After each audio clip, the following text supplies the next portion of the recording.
जय हिंद, नमस्कार। स्वागत है आपके अपने YouTube चैनल स्टैंड बीपीएससी में। दोस्तों, कल आप लोगों को मालूम है कि LPA 269 है, उससे मैं संबंधित बात करने वाला हूं। और ये video I humble request to all of you, जितने भी CBT क्वालिफाई हैं या जो कॉन्टेक्ट बेसिस हैं, सभी के लिए। थोड़ा सा आप देख रहे होंगे मेरा फेस भी उतरा हुआ है, थोड़ा मेंटली, खैर वो तो पर्सनल मैटर है। लेकिन जिसके लिए ब्लेम किया गया है आप लोगों को, मैं उस पर जो आर्टिकल का बात किया गया है ना, जो आर्टिकल का बात किया गया है कि ये आर्टिकल आप लोगों के लॉ के खिलाफ क्या उल्लंघन कर रहा है। जो इसमें बेसिकली जो बात किया गया है, जो भी रिजल्टेंट आया है, उसमें आर्टिकल 14, 16 और 21 को क्या बोला गया है कि ये उल्लंघन कर रहा है। मैं, चलो सपोज करो, भारतीय संविधान आर्टिकल 19 सभी को अभिव्यक्ति की आज़ादी देता है और मुझे बोलने के लिए कोई नहीं रोक सकता है, ठीक है। यहाँ तक कि सुप्रीम कोर्ट और हाई कोर्ट भी नहीं रोक सकता है, किसी का नहीं है, क्योंकि संविधान ही अधिकार देता है सबको बोलने के लिए। और ये मैं बताऊंगा, पूरा सुनिएगा लोग। रिक्वेस्ट है, प्लीज़, वीडियो लॉन्ग जाएगा, लेकिन जो बातें हुआ है, विपक्ष वाले जो भी पिटिशनर है, रिस्पोंडेंट है, उन लोगों के तरफ से क्या किया गया है, ये कंटेंट मुझे तैयार करने में लगभग 1.5 घंटे लगे हैं, ठीक है, 1.5 घंटे। और इस 1.5 घंटे बातों को मैं सिर्फ 10 मिनट कोशिश करूंगा, 10 मिनट, क्योंकि 3 आर्टिकल का बात किया गया है। उन लोगों ने इसमें 3 आर्टिकल का बात किया है कि ये तीनों आर्टिकल को जो CBT क्वालिफाई, जो BTSC ने ऐसा किया है, वो उल्लंघन कर रहा है। सपोज करो कि मैं एडवोकेट हूँ CBT क्वालिफाई के तरफ से, ठीक। हमारे सामने आप लोग जो भी वीडियो देख रहे हैं वो जज हैं, ठीक। आप लोग जज हो और मैं आप लोगों के समक्ष एज ए एडवोकेट एस्पिरेंट मैं प्रस्ताव रख रहा हूँ। और कैसे मैं बातों को काटूंगा, अब सुनिए। देखिए, शुरू से बताते हैं जो ऑब्जेक्शन है, ठीक। इसमें एक CS बात किया गया है 139, ठीक।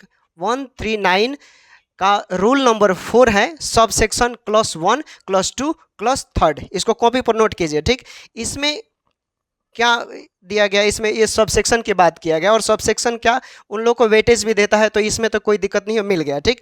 चूंकि इसमें एक और चीज़ है, इंपॉर्टेंट है, जो मैंने, देखिए, इंग्लिश में लिखा हुआ है। देखिए, संवैधानिक भाषा जो होता है बहुत जटिल होता है, समझने में आपको लगेगा कि बहुत वास्ट है, लेकिन बहुत ही मीठी होती है।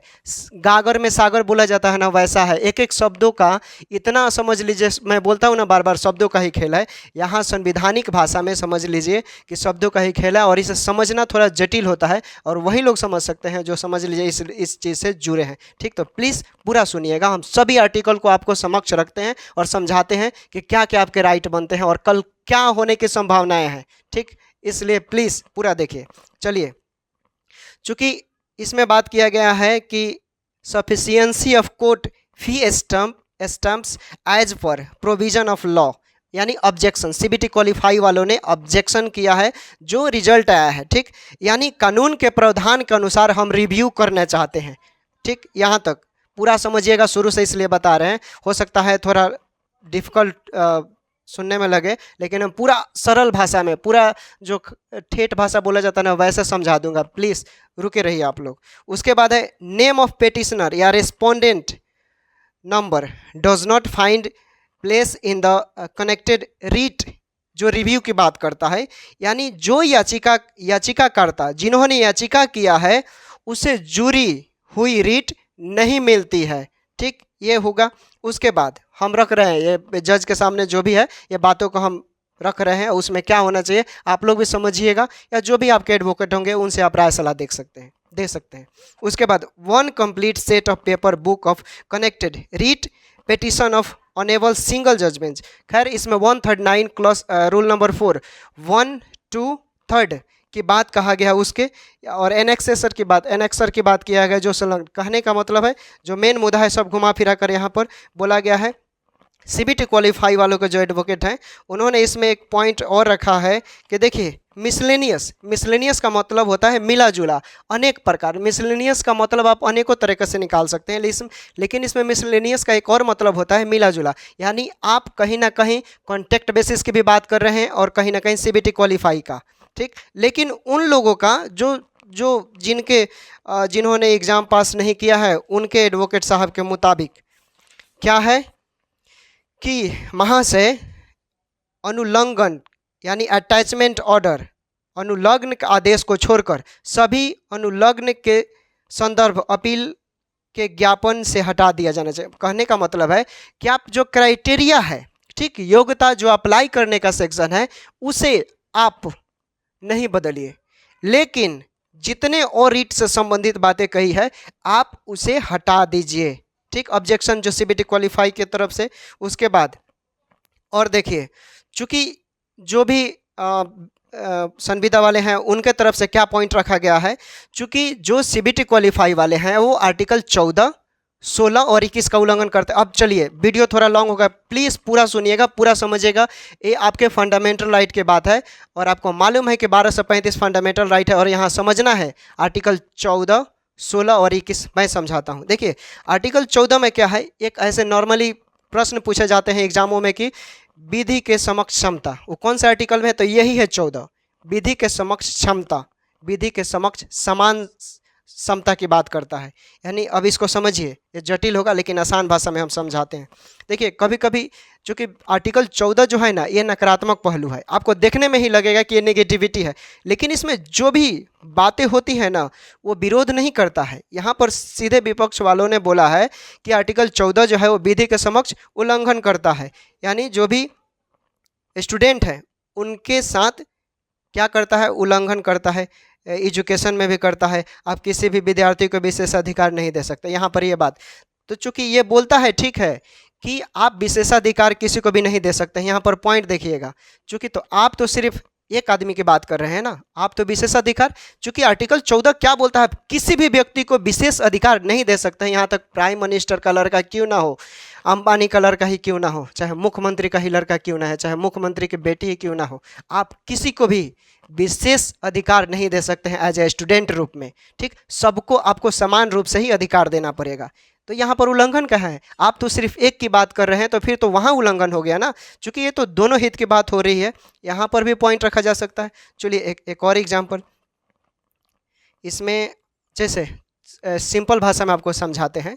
आसाराम बापू का आपने नाम सुना है, आसाराम बापू का बहुत लोग समर्थन कर रहा था, भारत में उनके करोड़ों फैंस थे, उनके अभी भी संस्थाएं चलती हैं, उनसे उनके स्कूल से लोग IAS IPS भी बनते हैं, लेकिन उनके खिलाफ एक एविडेंस मिला और एक एविडेंस के तहत आज वो जेल में है। इसीलिए यहाँ आर्टिकल 14 क्या बोलता है कि आप किसी को विशेष रूप से प्रिविलेज नहीं दे सकते हैं, देना है तो सबको समान रूप से दीजिए।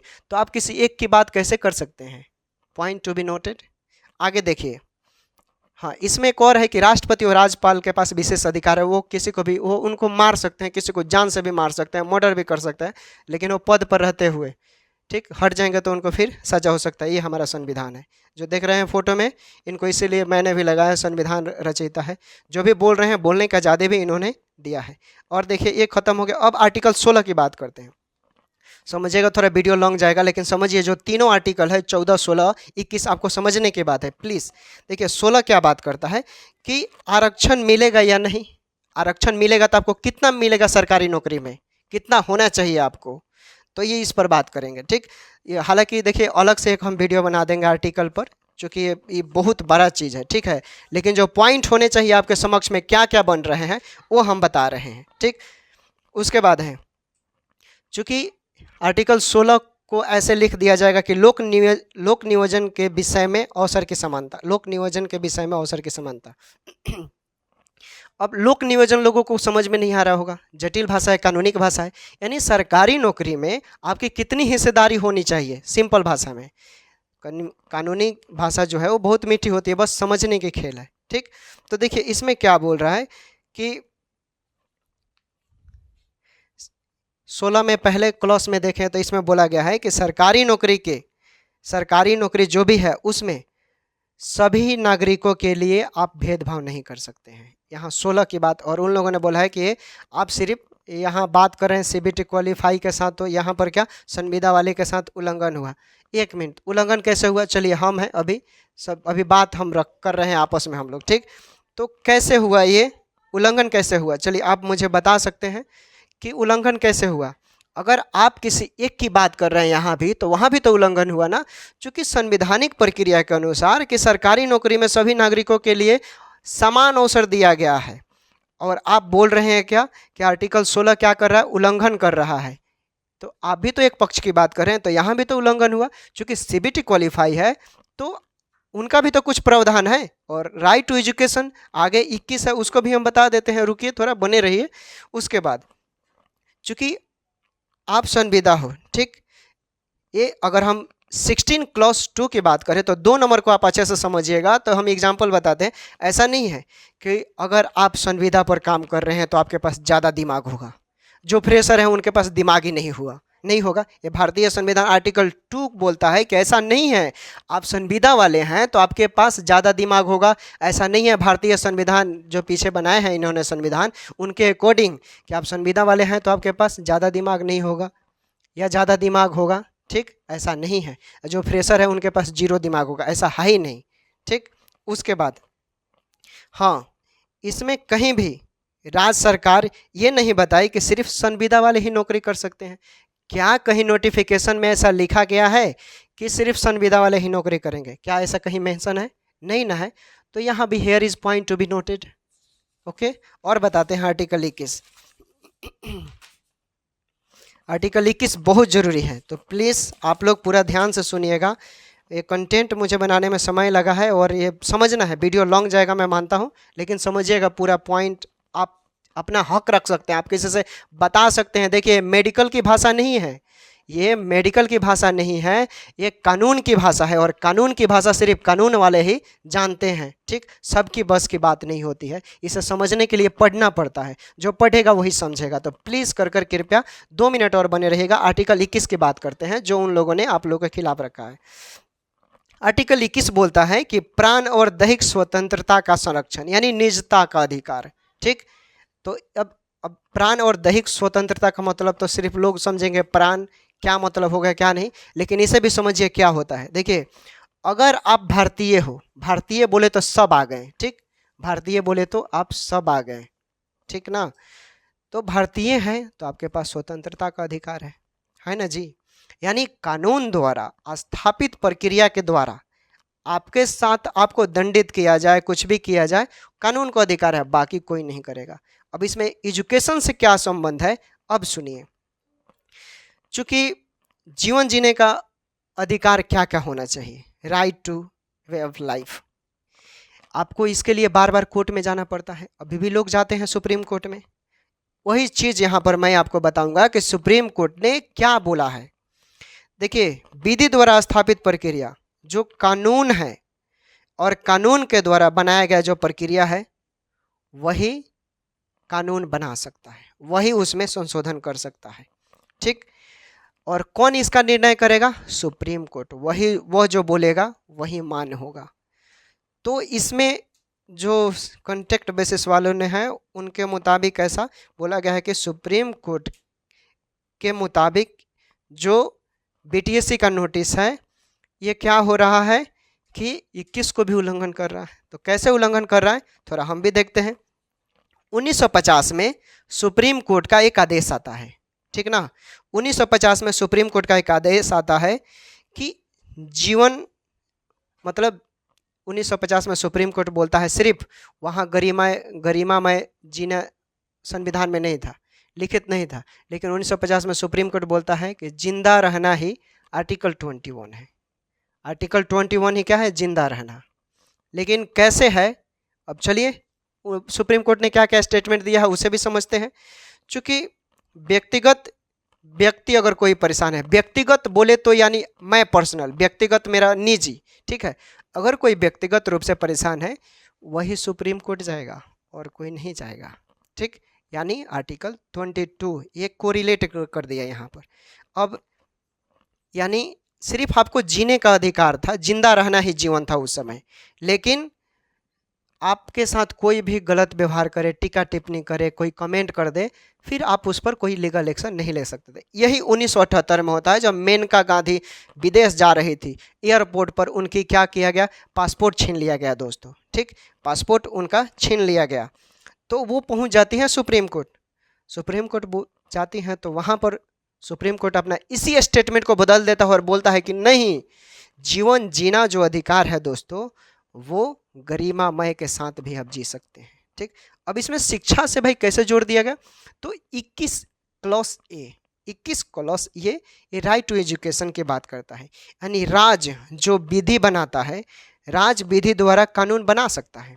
राज बोले तो बिहार सरकार, अपने आप में जो सरकार है, अपने आप में कोई जो सिस्टम है उसको बोलेंगे। यानी शिक्षा का प्रावधान करता है। राज कोई नोटिस निकालता है तो उस नोटिस के अकॉर्डिंग वो अपना खुद संशोधन कर सकता है महाशय।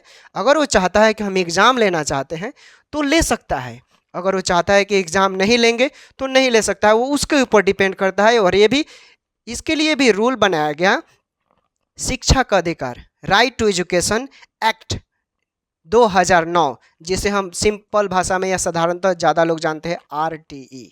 ठीक, तो यही था दोस्तों पॉइंट। ठीक, और यहाँ पर बोला जाता है कि आप किसी भी व्यक्ति के साथ भेदभाव नहीं कर सकते हैं। लेकिन यहाँ पर उल्लंघन का बात मिला दिया गया है। तो कैसे उल्लंघन की बात होता है भाई? अगर आप किसी की बात करते हैं, अगर आप किसी कोई कॉन्टेक्ट बेसिस है उसकी आप समर्थन करते हैं, तो फिर CBT क्वालिफाई का क्या होगा? इसके साथ भी भेदभाव हुआ। ये भी महिलाएं हैं, वो भी महिलाएं हैं, तो आप समन्वय की बात कीजिए। ठीक।